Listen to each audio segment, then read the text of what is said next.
Philip Lymbery is the chief executive of Compassion in World Farming, which campaigns against the factory farming of animals.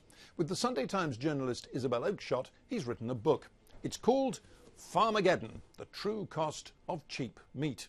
And it's about the impact of factory farming, not just on the animals themselves, but on the environment and on human health.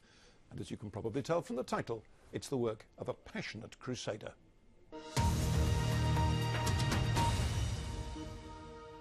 Philip Lymbery, this seems to me to be a pretty angry book. You look at the harm that factory farming does to animals, you say, the environmental degradation, the threats to human health, the waste. Which of these things makes you most angry?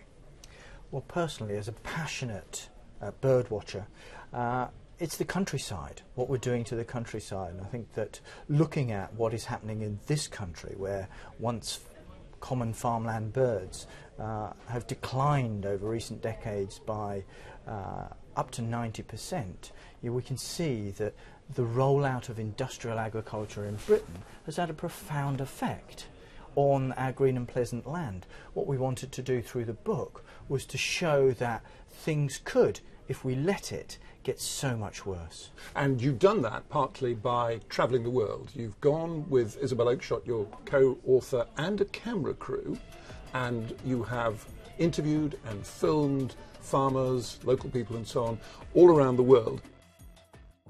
This bay is a dead zone. It's been completely contaminated by pollution coming from the fish meal industry.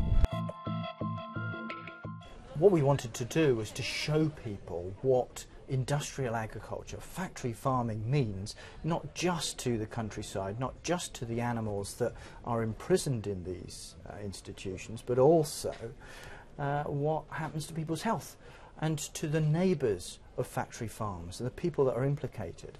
Okay, let's talk about China, for instance. You went to China and you looked at pig farms, and there is a lot of increasingly intensive pig farming going on in China. Now, that's because the Chinese are growing richer, they want more meat as a result, and this is the solution. Now, you can see the Chinese point of view here. How else are they going to feed this growing, burgeoning, wealthy, increasingly wealthy population? Sadly, they've been sold this mirage that mega farms is the way forward. Eye-poppingly huge pig farms where the animals are kept in very barren conditions. But the problem with industrial agriculture is that it's very hungry for grain, for soya and cereals that could be fed directly to people if only the animals were kept on the land. You went to the Central Valley of California, where they grow an awful lot of fruit trees and almond trees, and where they now have these mega dairies, thousands of cows.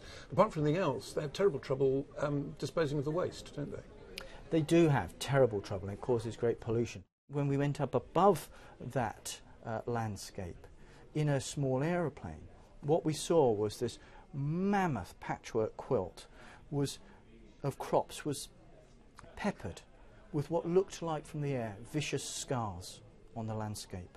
What they were mega dairies, thousands of cattle in single muddy paddocks, and each one accompanied by an Olympic-sized swimming pool which was holding the muck.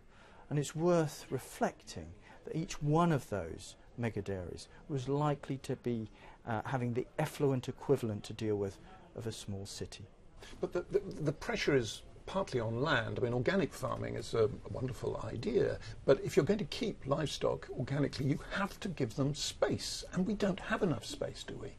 I think there's plenty of space in Britain, there's plenty of space in Europe. What is often overlooked is that 70% of the British land surface is agricultural. 2/3 of that is pasture. We have lots of space to put animals. So I think that taking animals off of the land is a mistake. The other thing which happens is that feeding animals on grain instead of grass makes the food unhealthy.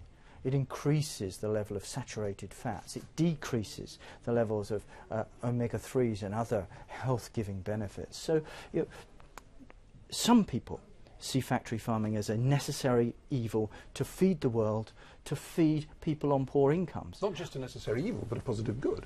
What I say is, why is it right to expect people on low incomes to have to feed their children on unhealthy food from factory farms. That cannot be right.